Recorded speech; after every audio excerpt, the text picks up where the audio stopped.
Hello, everybody, and welcome to the Childcare Business Coach podcast. My name is Evelyn Knight, and I help childcare owners find their way through the childcare industry. I help directors learn how to lead without all the stress and all the things that bring us down. And I do it from a mindset of joy and prosperity, which is not something you see a lot in our industry. And by the way, this episode of the podcast is brought to you by Childcare Business Professionals. You can check them out at childcarebusinessprofessionals.com. And it is actually one of my companies, and that actually funds this podcast. So check us out. Look us up on social media, childcarebusinessprofessionals.com. We have lots of training classes, like one that's coming up this month on how to coach. The difference between being a coach, a mentor, and a trainer, and when is it appropriate to do which one. Super important to know those things. But today I want to talk about a season I'm going through. I'm coming out of a transitional season in life. And most of you don't even realize when you're going through a transition season in life, but they're not the easiest seasons. They're not. Transitional seasons are those times in life where you're changing. Something is happening in your life, and on the other side of it, you're someone new. I've gone through a lot in the last few years, and they spill over to our careers, right? As a child care center owner, I am not the same person I was 10 years ago. This transition has been fascinating for me, and I knew I was in a transition, and I just kept telling myself, come on, let's get through this. It is a struggle. And I've been really honest with you guys over the last few weeks and pretty transparent on some of these episodes. And I've told you a couple episodes ago that I've been struggling, and I have. Last week, finally made the breakthrough. I did. And the peace that comes on when you finally make through that breakthrough and when you finally see it and get the big picture. And this transition for me was all about my career in early childhood education. It was completely about it. A few months ago, I found myself in a group of people. My performance coach told me I needed to join this group and be on this at this event. So I went to this event, and I was so inspired. And I'm in this event of leaders who are hopeful and who are like, well, let's find a solution. There's a problem. Let's find a solution. Everything was so solution driven instead of problem driven. Now, a couple days later, I am in the room with ECE leaders. And these early childhood education leaders were so full of, oh my gosh, this problem, who's going to save us? It was all about like, we've got this issue and we need someone to come in and save us. What are we going to do? Everything happens the way it's meant to. And I know I was meant to be in the room with those leaders who were so future focused and solution driven. And a couple days later, I'm in the room in my own industry with the leaders who are waiting for someone to come and save them, who everything was about the problem. That's all we were focusing on. I have been volunteering in committees for many, many years, and I am a strong believer in advocacy. So as I say this, please do not misinterpret what I'm saying. We do need to advocate 100%. Sorry guys, recently had something go after Ron died. My time became very valuable to me, and I kind of went into a scarcity of time mindset for a while. But one of the things I noticed and really jumped out at me was that all of these different committees I'm a part of and I belong to, every year we come to the table with the same agendas and the same goals. And very little happens. Now, there is one committee I've been on part of that, man, they make things happen, but their mindset is completely different. The committees in early childhood education that I've been on that nothing happens, they're come from a mindset of there's not enough. Well, there's not enough money and centers can't charge enough. And there's just a scarcity in who you can hire. And it's so hard to hire. And there's not quality people. And there's not. Everything in those conversations comes down to there's not enough. If you guys have been in meetings like that or talked to owners like that, please let me know in the chat. Just like, yes, I feel you. That is exactly what I've been encountering as well. Well, as I've been transitioning, those meetings are really exhausting me, like really taking a toll on my mental health.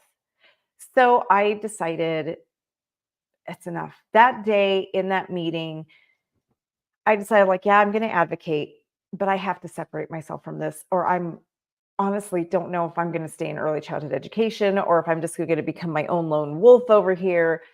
I just can't keep doing this with these people when I now belong to this other group that is so hopeful, which is not in early childhood education. This is a group of people who get together with different industries and we just come together. Doesn't matter what industry you're a part of, we solve each other's problems. That's it. That's all. And when I showed them like what I was going through, it was just like, oh, no problem. Let's just solutions like that because they're solution focused. The committees I belong to that are solution focused and not problem focused come up with solutions. I had a call with another owner that's a fantastic owner on Saturday, and we were talking about how from state to state to state, we have these different obstacles and stuff. And there are some states doing an amazing job at overcoming them, and then other states trying to figure it out. And we talked about how interesting it is that they don't just duplicate systems. That's it. Just go to the states that are doing it right, duplicate the systems. And what we will realize is it's because they are focused on problems and not solutions. Now, if you've been following my social media, you know that I made an announcement that last week. I am starting something new. I am breaking free of the mainstream. I'm tired. I did a lot last year. And this year, I specifically decided I am not going out and speaking on the road nearly as much.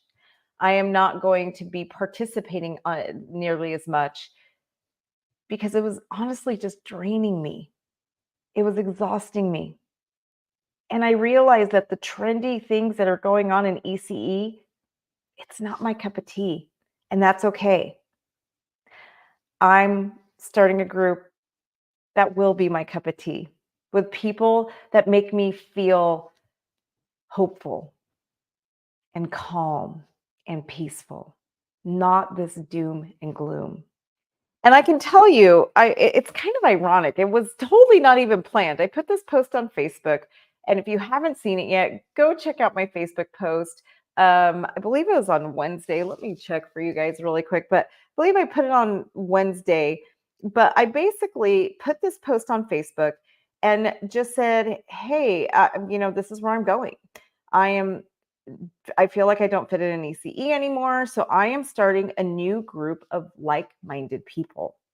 And in this group of like minded people, I am going to, oops, wrong group. That's on my page.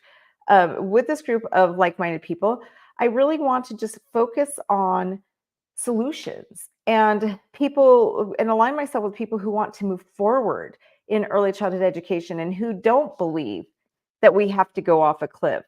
Okay, so it was 4 days ago. Ooh, today is April 1st. Look at that. So it was probably around the 26th or the 27th. But I just decided, like, I just don't want to be in these groups anymore where it's just so negative, so negative. Children are seen as the problem, the parents are seen as the problem, but there is no accountability. And there's no, how are we going to fix this? It's all, what are they going to do? It's all their fault. Parents don't know what they're doing. The workforce doesn't know what it's doing. The government needs to come in and save us. But there's no, how can we be proactive and fix the problem?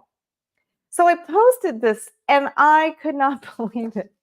I got over 150 messages by the next day within 24 hours. Over 150 of you amazing ECE leaders just made my heart soar when I realized I am not alone. I am not the only one. And what I realized is a lot of times the silent majority just kind of sits back and watches, right? We just sit back and watch the other half that's in the circus and making the circus happen. But those of us who are not in that mindset, we don't fit in. And we're not the ones who are going to all of these conferences. It's crazy. I see the same people.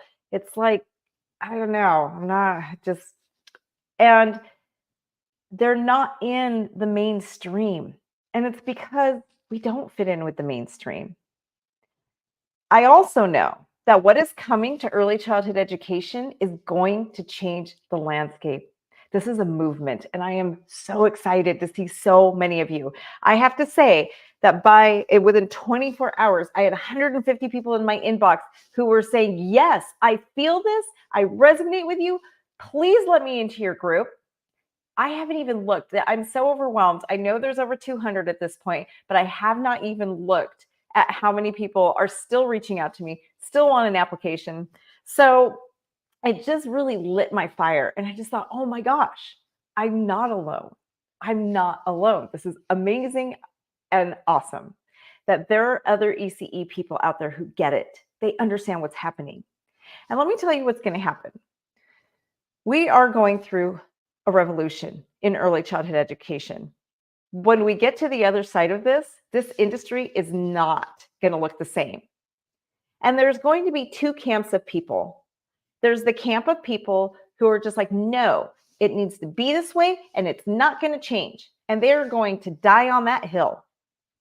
And then there's going to be the other group of people who are going to be like me. I'm excited for this. This is awesome. This is where ECE needs to go. Because now we can increase the quality, we can just make it better, and we can do more for the children. And we don't have to be afraid of not getting qualified staff, because as we come up with the solution and as we align ourselves and do this right, we're going to be able to pay fair wages. And we don't need anyone to come and save us. There are ways. There are. And as we do this, we are going to be the ones who survive. And those of you that I did talk to, there's a few of you I talked to last week who are already on board and joining my new program. You guys agreed with me. And the one thing that every single one said was, you realize we're going to end up owning all the centers. I said, yeah, I know. I've been predicting that for a while.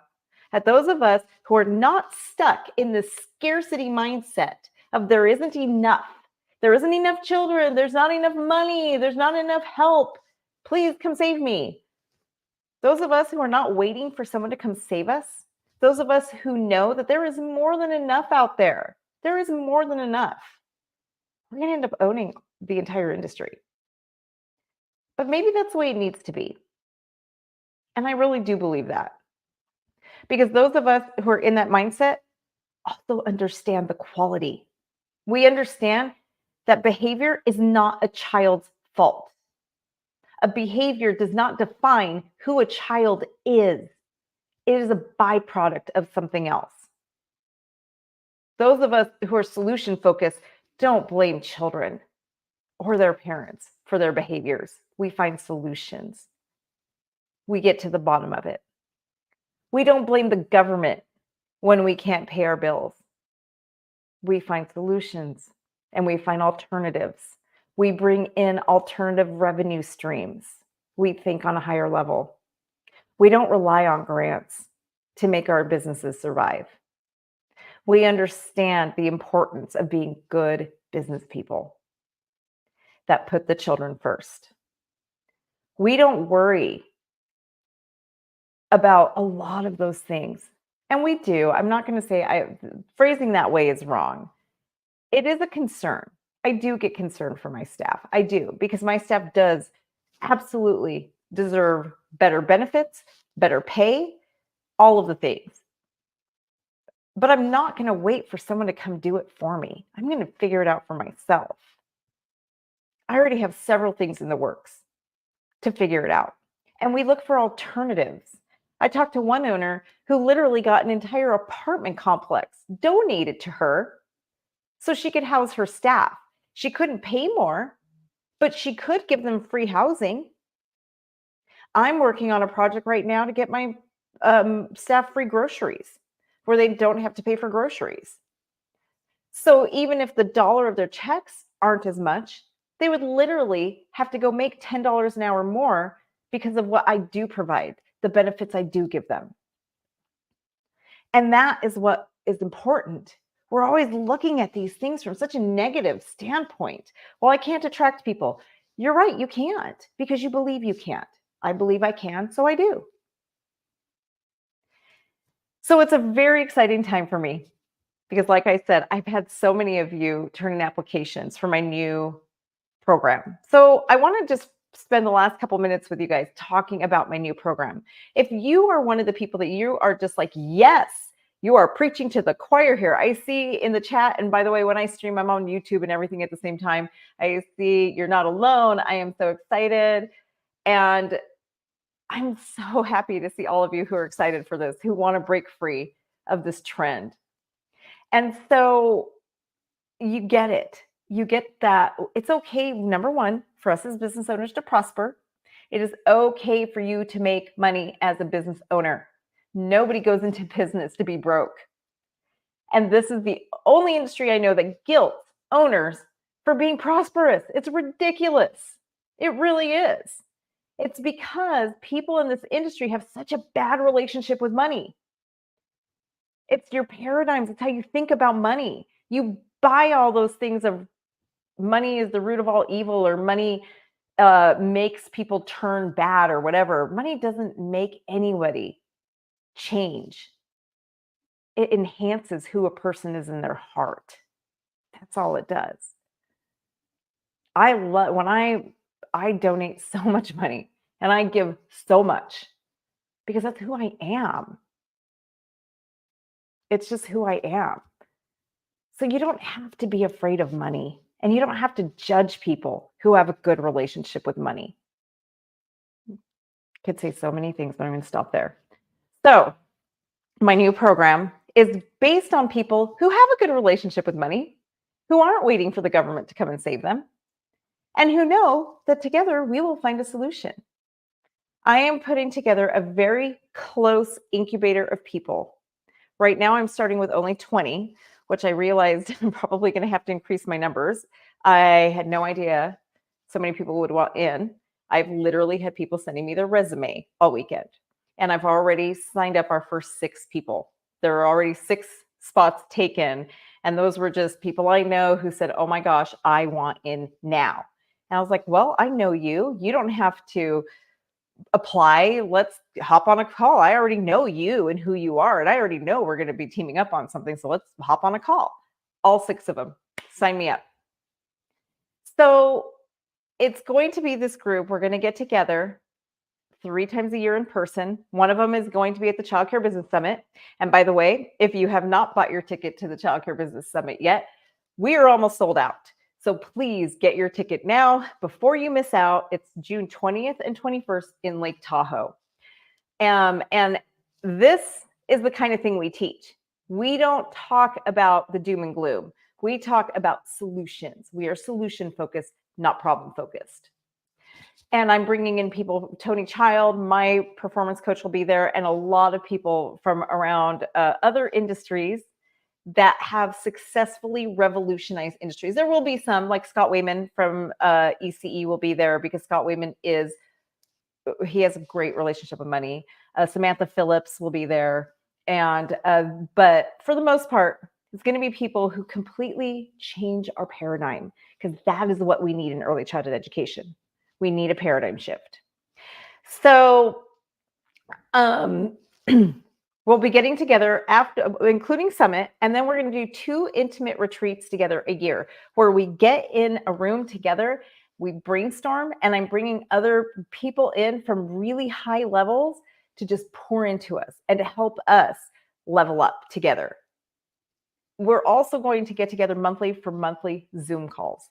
where we can really just pour in, encourage each other, work together, collaborate on projects, come together as a high-powered group that encourages, lifts each other up, collaborates, goes into business collaborations together. Just a much higher conversation, these way higher level conversations that you don't see every day in ECE. People who are truly entrepreneurs. That is what we're doing. Applications come out tomorrow. Tomorrow we will be putting out the applications for our new program. So if you're interested, let me know. Send me your email, do whatever you need. And let's see. Oh, thank you, Maria. Maria actually just gave me a very sweet compliment here. Where, hi, I admire you so much. I listened to you for a while. Truly amazing, great mentor. Oh, well, thank you. But I am so excited for what is coming, and I can't wait to see which ones of you join me. I know the program's already full. I mean, with as many applications as we have, it's not going to be hard to get 20 people. And for now, we are going to leave it at 20. I think by Summit, we might open up some more spots. So if you come to Summit, there may be opportunity for you to join as well. But yeah, I would just say you guys be at Summit. It is going to be life-changing. And it's going to help you to be on the side of this movement that's happening, that survives this economy, and that survives this revolution. So make sure you join us. I am so excited for this. Email us. It's in the description, you guys, admin@childcarebusinessprofessionals.com. I cannot wait to collaborate with you guys. And again, as always, follow me and give me a like, a subscribe, whichever platform you're on. And I really appreciate reviews as well. Have a wonderful day, everybody.